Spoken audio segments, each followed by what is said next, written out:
দাঁড়াও।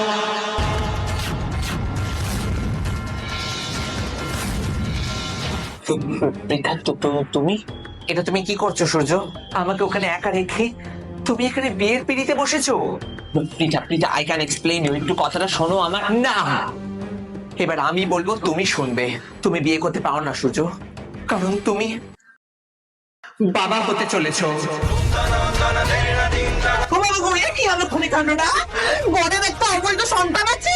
ভাবো বিয়ের দিন তোমার আগে যখন একটা গার্লফ্রেন্ড আছে, তাহলে তুমি বিয়ের জন্য ডেট কেন হয়ে বলেছো? এখন তুমি বাবা হতে চলেছো। তুমি আবার কেন রাগ করছো? আমার কথাটা তো শোনো একটু। দাঁড়াও।